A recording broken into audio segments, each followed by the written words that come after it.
నమస్తే రాంప్రసాద్ గారు. నమస్తే విష్ణు గారు. సార్ రాంప్రసాద్ గారు, ఇప్పుడు మనం ఎప్పుడైనా బంధువుల పెళ్ళిళ్ళకో ఫంక్షన్స్కో ఏదైనా ఈవెంట్స్కి వెళ్తుంటాం. కొంతమంది బంధువులు కనిపించి మన దగ్గరకు వస్తుంటారు. మనం అడిగినా అడగకపోయినా లాస్ట్ మంత్ శంషాబాద్లో ఒక విల్లా కొన్నాము, గుడ్. మొయినాబాద్లో ఒక రిసార్ట్ కొన్నాము, గ్రేట్. పటాన్చెరులో ఇంకొక బంగ్లా కొన్నాము, సూపర్. లేదంటే ఊరి యొక్క సిటీ అవుట్స్కట్స్లో ఒక 5 ఎకరాల పొలం కొన్నాము, 10 ఎకరాల పొలం కొన్నామని మనం అడిగినా అడగకపోయినా వచ్చి చెప్తుంటారు. సరే, అంటే వాళ్ళు కూడా సాఫ్ట్వేర్ ఇంజనీర్లే. వాళ్ళకి నెలకు ఒక 2 లక్షలు 3 లక్షలు ఐటీ ఇన్కమ్ వస్తుంటుంది, నెలకి ఒక 2-3 లక్షల ఆదాయం వస్తుంటుంది. మాట్లాడితే ఏమో మొయినాబాద్లో ఫామ్ హౌస్ అంటారు, ఇంకో దగ్గర రిసార్ట్ అంటారు, అక్కడ 10 ఎకరాలు కొన్నామంటారు, ఇక్కడ 10 ఎకరాలు కొన్నామంటుంటారు. ఏంటి అసలు మనకున్న నికర ఆస్తిలో రియల్ ఎస్టేట్ ప్రాపర్టీ అనేది అసలు ఎంత ఉండాలి అంటారు? తాకట్టులో ఉన్న బంగారాన్ని విడిపించి ఆ రోజు ఆన్లైన్ రేటుకే మేము కొంటాం. Sharma gold company. తప్పకుండా ఎంత ఉండాలి, ఎంత ఉండకూడదు, దానికంటే ముందు అసలు ఈ ప్రాబ్లమ్స్ బయటకి రావాలి. వాళ్ళు మనకు చెప్పకూడదు అంటే ఏం చేయాలంటే సింపుల్ ట్రిక్ చెప్తా. అలా చెప్పినప్పుడు వెంటనే 10 లక్షలు అప్పు అడగండి. మీరు అది ఇంకొకసారి చెప్పారు, నువ్వు ₹1,00,00,000 కొన్నావు గారా, నాకు 10 లక్షలు అప్పారండి, అది అడిగిసారి కొన్నా మీకు చెప్పడం అంతే, సగం ప్రాబ్లం సాల్వ్. ఓకే, నా విషయానికి, మీరు అడిగిన విషయానికి వస్తే ఎంత ఉండాలి ఒక వ్యక్తికి నికర ఆస్తిలో రియల్ ఎస్టేట్ ఎంత ఉండాలి? ఇప్పుడు ఒక స్టేజ్ వచ్చాక మనం ఏం చెప్పినా, ఇప్పటిదాకా సంపాదించి కూడబెట్టాడు అనుకోండి, ఆయనకున్న ఊర్లో ఉన్న ఇల్లు, హైదరాబాద్లో ఉన్న ఇల్లు, పొలం, 2 ప్లాట్స్ అంతా కలిపితే 4 కోట్లు ఉన్నాయి, జీతం 1 లక్ష ఉంది అనుకోండి. ఇప్పుడు మనం ఏం చెప్పి ఇప్పుడు తినగా మిగిలినంతా వేరే దగ్గర పెట్టినా, ఒక 10 ఏళ్ల పాటు పెట్టినా ఇది ఎంత కూడబెడుతుందో దీనికన్నా అది చాలా పెరిగేది ఎక్కువ ఉంటుంది.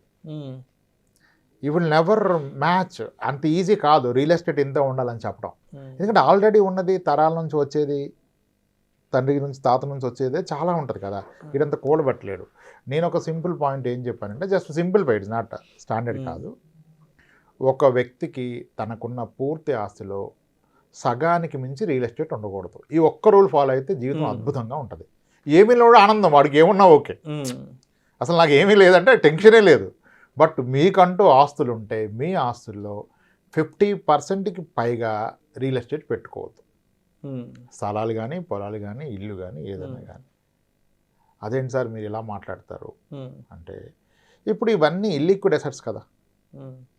ఇప్పుడు ఒక ఇల్లు ఉంది, 2 ఏళ్ళు కొన్నాడండి ఆయన, ఓకే, డబ్బులు దుబారా అయిపోతే ఏం చేసుకుంటాం, వచ్చే జీతాలు ఇద్దరం కష్టపడుతున్నాం, రాత్రి వాళ్ళు కష్టపడుతున్నాం, మరి ఏం చేసుకుంటాం, ఉన్న కొద్దీ వాడు వీడు అడుగుతాడు, ఇదంతా ఎందుకని చెప్పి ఇంకో ₹1,00,00,000 ఫ్లాట్ తీసుకున్నాడు. ₹1,00,00,000 ఫ్లాట్ కొన్నాడు, రెంట్కి ఇస్తాడుగా. 2 ఏళ్ళు కొంటే 2వ కాపురం పెట్టలేరుగా, 2 ఏళ్ళు రెంట్కి ఇవ్వాలి. ఈసారి అడగండి, దాన్ని ట్రై చేస్తున్నామండి. 2 ఏళ్ళు రెంట్కి ఇవ్వాలి, ఎవరైనా రెంట్కి ఇవ్వాలి, మీరైనా నేనైనా. ఇప్పుడు 2 ఏళ్ళు రెంట్కి ఇస్తే ₹1,00,00,000 ఫ్లాట్కి ఎంత వస్తుంది రెంటు హైదరాబాద్లో? మా అంటే గొప్పగా 25,000 వస్తుంది. 25 నుంచి 30,000. 25 సరే, 25 వర్షం ప్రకారం 25,000. ఈ ఎవడు వర్షం కాదు, 10 చూస్తే తేలిపోతుంది, యావరేజ్ అక్కడికే వస్తుంది. ఓకే, అంటే ₹1,00,00,000 పెట్టుబడి నువ్వు పెట్టావు, అది లోనా ఓనా పక్కన ఎడిసింది. మీరు పెట్టిన ₹1,00,00,000 పెట్టుబడికి మేబీ డబ్బు లేనోడు 20 లక్షలు డౌన్ పేమెంట్, 80 లక్షల లోను, ఒక 70,000 ఈఎంఐ కడుతున్నాడు. ఈతకి ఆ ప్రాపర్టీ నుంచి వచ్చే ఆదాయం అంతా నెలకి 25,000. ఒక మంచి టెనెంట్ దొరికాడు, నీట్గా చూసుకుంటాడు, మనకన్నా నీట్గా పెట్టుకుంటాడు. ఒక 6 నెలలు ఉన్నాడు, 6 నెలల్లో ట్రాన్స్ఫర్ అయిపోయింది. చాలా పద్ధతిగా చెప్పాడు, 2 నెలల్లో ఖాళీ చేస్తే నాకు ట్రాన్స్ఫర్ అయిపోయింది, నోటీస్ పీరియడ్లో ఉన్నాను, ఈ 2 నెలలు ఇచ్చిన అడ్వాన్స్ అడ్జస్ట్ చేసుకుంటా అన్నాడు. అది రెంట్లో కలిపేసుకోండి, మీరు కూడా ఓకే అన్నారు. లేదు నాకు పోయేటప్పుడు ఏమంటే అట్లయినా ఓకే అన్నాడు. వద్దు అడ్జస్ట్ చేయమని చేశాడు. పాపం ఆయన ఖాళీ చేశాడు, వీడన్నా ఆదరాబాద్ వెళ్ళిపోయాడు చూసుకుందాం ఇల్లు ఎలా ఉందని. అంత నీట్గా ఉంది, హాలు, కిచెన్. తీరా చూస్తే వాష్రూమ్ శుభ్రంగా లేదు. ఇప్పుడు ఎవడు కడగాలి? వనరే కడిగించాలి మనుషులను పెట్టి. అంటే నువ్వు ₹1,00,00,000 పెట్టి ఇల్లు కొనుక్కొని ఎందుకు? That's a point. ఒకదానికి చెప్పట్లా, మేబీ రెండోది కట్, కానీ మొత్తం ఇవే ఉంటే మన పని ఇది అయిపోద్ది కదా. ఇప్పుడు 1 ఇల్లు 2 ఇల్లు ఉంటే ఓకే, మొత్తం ఇదే ఉంటే ఇదే పనిగా వాడిపోయాడు, ఈడిపోయాడు, ఖాళీ చేసాడు, గొడవ పడ్డాడు, ఇది ఇంటికి సున్నాలు వేయించాలి, పెయింట్లు వేయించాలి, 10,000 పెట్టి బాతులను కడిగించాలి. ఇంత చేస్తే నీకు వచ్చే ఇన్కమ్ ఎంత? ఇప్పుడు నీకు ₹1,00,00,000 అయితే బ్లాక్ అయిపోయినాయి, దాని నుంచి ₹10 అంటే ఈ వచ్చే అద్దె తప్పితే ఇంకేం రాదు కదా. నీ ₹1,00,00,000 బ్లాక్ చేస్తే నీకు వచ్చేది 25,000 కదా నెలకి. ఈ 25,000కా నువ్వు ₹1,00,00,000 అక్కడ పెట్టింది, పెరిగేదంతా గాల్లో ఏ రోజు వస్తుంది? రేపు నీకు ఎమర్జెన్సీ పడ్డది, నీ కొడుకు అవసరం 25 లక్షలు సన్నగా కొట్టాలి, వస్తుందా? దాంట్లో బెడ్రూమ్ బాత్రూమ్ అమ్మతో అమ్మలేవు కదా, ఒక బెడ్రూమ్ అమ్మలేవు, సన్నగా అమ్మలేవు. కాబట్టి నేను రియల్ ఎస్టేట్కి అగెనిస్ట్ అని చెప్పట్లేదు. సగం పెట్టండి, మిగిలిన సగం వేరే దగ్గర ఉంటే అక్కడ నుంచి తీసుకోవచ్చు కదా. 50%కి మించి రియల్ ఎస్టేట్ ఉండొద్దు. ఇది అంత సులువైన మార్గం కాదు. ఆల్రెడీ కూడబెట్టినోడికి ఇప్పుడు ఇందాక అన్న ఎగ్జాంపుల్కి వస్తాం. ఇప్పుడు వైఫ్ అండ్ హస్బెండ్ కలిపి సరే యావరేజ్ జీతాలు ఒక 80,000, 1,60,000 సంపాదిస్తున్నారు. ఆల్రెడీ ఒక హోమ్ లోన్ తీసుకున్నారు. ఓకే, దాన్ని ఒక 80 లక్షలు కొన్నారు. ఇప్పుడు 1,50,00,000 అయిపోయింది. బాగా పెరిగింది, 5-6 ఏళ్ళకే డబుల్ అయిపోయింది, 1,50,00,000 అయిపోయింది. ఇప్పుడు 1,50,00,000 విలువ చేసే ఒక ఇల్లు ఇక్కడ ఉంది హైదరాబాద్లో. దాని లోన్ ఇంకొక 30 లక్షలు అవుట్ స్టాండింగ్ ఉంది. దీనికి తోడు జీతాలు పెరిగినాయి అని చెప్పి టాప్అప్ లోన్ తీసుకుని 2 స్థలాలు కొన్నాడు. అవి కూడా పెరిగినాయి. అవి 2 కలిపి ఒక 80 లక్షలు అయింది. 1,50,00,000 ప్లస్ 80 3,30 అంత 2,30. ఓకే, 2,30 అయింది. ఇది కాకుండా తల్లిదండ్రుల నుంచి వచ్చేవి అత్తగారు, మామగారు, ఫాదర్ నుంచో ఇంకో 1 కోటి ఉంది అనుకోండి. మొత్తం మీద నీకు రియల్ ఎస్టేట్ ఇప్పుడు ఉన్న పలంగా తీసేస్తే 4 కోట్లు వస్తుంది. 4 కోట్లు. ఇప్పుడు ఆయనకి చెప్పాం మనం, బాబు రియల్ ఎస్టేట్ 50%కి మించి ఉండటం కరెక్ట్ కాదని. ఉన్నదంతా అదే కదా. అప్పుడు ఆయన ఏం చేయాలి? ఉన్నదాన్ని తీయడానికి ఎవరికి మనసు రాదు. ఇప్పుడు ఈయన తినగా మిగిలిందంతా ఏ మ్యూచువల్ ఫండ్లో పెట్టడం మొదలుపెట్టాడు. ఎంత పెడతారు? అటు ఈఎంఐ పోవాలా, ఇటు ఖర్చులు పోవాలా, పిల్లల చదువులు పోవాలా. సరే గట్టిగా 50,000 ఎస్ఐపి మొదలుపెట్టాడు అనుకోండి. పెరిగే జీతం అంతా పెడతాను. నెలకి యావరేజ్ ఒక 50,000 పెట్టాడు. నెలకి 50,000 అంటే సంవత్సరానికి 6 లక్షలు. ఒక 10 ఏళ్ల పాటు పెట్టాడు అనుకోండి. ఇతను పెట్టిన పెట్టుబడి 60 లక్షలు. 15% రిటర్న్ వేసుకుంటే 1,20,00,000 అవుతుంది కదా. అంటే మ్యూచువల్ ఫండ్లో 50,000 పెడితే 10 ఏళ్ళలో 1,20,00,000 కూడబెడతావు. కానీ అప్పటిదాకా నీకు ఆల్రెడీ ఉన్న 4 కోట్లు ఎంత అయింది పెరిగి? కనీసం 8 కోట్లు అవుతుంది. ఇది కూడా పెరుగుతుంది కదా. మరి అప్పుడు ఎలా నువ్వు 50%కి వస్తావు? It is not possible. Already real estate కూడబెట్టిన వ్యక్తికి నువ్వు ఈక్విటీలోనో ఈక్విటీ మ్యూచువల్ ఫండ్స్ ఏదో ఒక ఇన్స్ట్రుమెంట్లో ఎంత పెట్టినా ఎప్పటికీ దీనికి 50% రాలేవు. సో అంత ఈజీ కాదు ఇది. ఇప్పుడు కెరీర్ స్టార్ట్ చేసిన వాళ్ళు ఈ రూల్ ఫాలో కావచ్చు. ఆల్రెడీ ఉన్న వాళ్ళు ఈ రూల్ ఫాలో కాలేరు. అలా అని చెప్పి ఉన్న దాంట్లో లిక్విడేట్ చేయమంటే మనసు ఒప్పుతుందా? ఒక స్థలం అమ్మాలంటే ఎంతమంది అప్రూవల్ కావాలి? ఆయనకి వైఫ్ ఒప్పుకోవాలి, అత్తమామలు ఒప్పుకోవాలి, అమ్మనాన్నలు ఒప్పుకోవాలి, అన్న తమ్ముడు అందరూ ఒప్పుకోవాలి. వీళ్ళందరూ ఒప్పుకోరుగా. సో అమ్మడం అంత సులువు కాదు. పెరగవచ్చు, పెరగదంట్లా, కానీ అది ఇల్లిక్విడ్ ఎసెట్ అయిపోతుంది. అంటే నేనేమంటానంటే హ్యావింగ్ కంప్లీట్ తప్పలేదు. ఇప్పుడు 8 కోట్ల ఆస్తున్న వాళ్ళు 10 కోట్ల ఆస్తి ఉంది, మొత్తం రియల్ ఎస్టేట్ ఉంది. అది ఎలాగంటే నువ్వు సముద్రం మధ్యలో ఉన్నావు షిప్లో, చుట్టూరు నీళ్ళే, సూపర్ కదా. తాగడానికి నీళ్ళు నీ చెంబు, నీ దగ్గర గ్లాస్ ఉందా? పనికిరావు. అదే రియల్ ఎస్టేట్. రియల్ ఎస్టేట్ ఇది ఇల్లిక్విడ్, మొత్తం నీళ్ళే, సూపర్. కానీ తాగడానికి చెంబు లేదే, ఒక గ్లాస్ వాటర్ లేవే. అది that's the problem you going to face. ఎప్పుడైతే మీరు మొత్తం రియల్ ఎస్టేట్లో పెడతారో రేపటి రోజు మీకు ఆస్తి ఫుల్ ఉంటుంది. సన్నగా అవసరం పడితే 10 లక్షలు తీయగలరా? వచ్చే రెంట్లు ఉంటే 60-70 కానీ మీకు 10 లక్షలకి అవసరం అయితే మరి దాని మీద లోన్ వస్తుందా? ఇప్పుడు ₹1,00,000 ఇల్లు ఉంది, ఉద్యోగం పోయింది, ₹1,00,000 ఇంటి మీద బ్యాంక్ ఒక 20 లక్షలు లోన్ ఇస్తాడా? ఇప్పుడు how do you repay?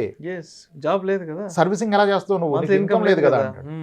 CIBIL పోయింది, ఎవడో ఫ్రెండ్ గ్యారంటీ ఇచ్చాడు, షూట్ ఇచ్చాడు, ఆడ దెబ్బ కొట్టి పోయింది, రాదు కదా నీకు ₹1,00,000 ఇంటి మీద. అంటే పేరుకి నీకు కోట్లు ఆస్తుంది, నీకు అవసరం వస్తే 10 లక్షలు పుట్టినప్పుడు అది ఎలా అసెట్ అవుతుంది? So that's where I say సగానికి మించి రియల్ ఎస్టేట్ పెట్టుకోవద్దు. మిగిలిన సగం మీరు ఎక్కడైనా పెట్టుకోండి. ఇంకా మళ్ళీ అది ఇదేం కాదు, విడిదం తడిదం ఏమొద్దు, అది తప్ప ఇంకెక్కడైనా పెట్టు. Then your life will be comfort. కానీ ఇదంతా ఈజీ కాదు. ఆల్రెడీ కూడబెట్టినోడు ఇంకా వచ్చేదంతా దాచినా అవదు. అలానే మనం రికమెండ్ చేసిన ఇప్పుడు ఫాలో కాడు, తీస్తాడా? ఉన్న రియల్ ఎస్టేట్ అమ్ముతాడా? క్రైమ్ కదా అది. స్థలం అమ్ముకోవడం ఏంటి ఇంకా చిన్న విషయం? అది ఆ ప్రాబ్లంలో పడిపోతుంది. ఇది వచ్చిందాకా అర్థమవుతుంది. ఇప్పుడు మనం చెప్తే ఆల్రెడీ ఉన్నోళ్ళకి ఇది అర్థమవుతుంది, మనం చెప్పింది.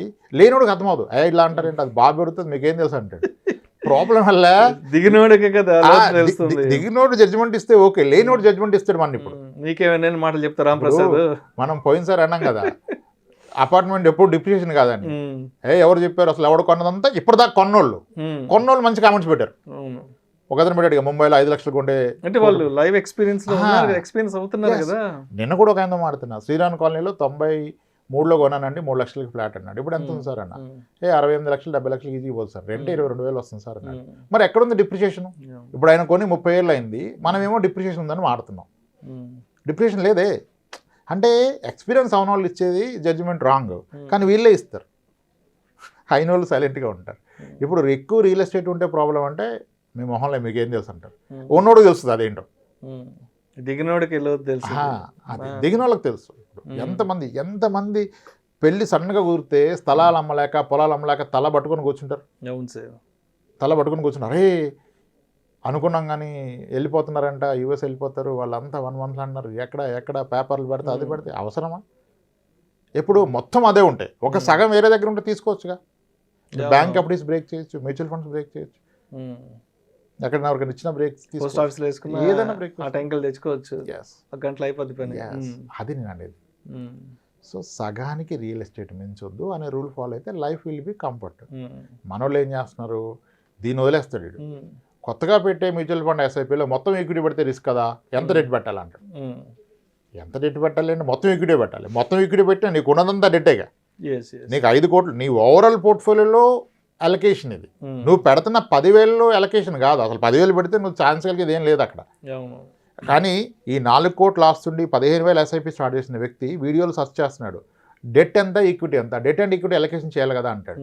నీకున్న 4 కోట్లు డెట్టేరా బాబో, ఈ 15 అన్న ప్యూర్ ఈక్విటీ పెట్టుకో. 15లో రిస్క్ ఎక్కడిది, నువ్వు పెట్టేదంతా ఇయర్లీ 1,80,000, 2 ఏళ్ళు పెట్టావు 360 పెట్టావు, మార్కెట్ పడ్డది 30% పడ్డది, 360 కాస్త పడితే 2 అవుతుంది, ఏంది ప్రాబ్లం? జీవితం కోల్పోతావా? మళ్ళీ పెరుగుతుంది కదా, అర్థమైంది కదా. ఎస్, అలా రియల్ ఎస్టేట్ని గ్రేట్ అసెటే, బట్ ఏ ఫామ్ ఉన్నది, స్థలమైనా పొలమైనా కమర్షియల్ అయినా ఫ్రాక్షనల్ రియల్ ఎస్టేట్ అయినా ఎంత మేరకు సగం. Rule is 50. It should not be beyond 50. If it is less than 50, you are lucky, you are a good guy. Yes. If it is beyond 50, you are already in bad. Thank you so much, Ram Prasad garu. Thanks.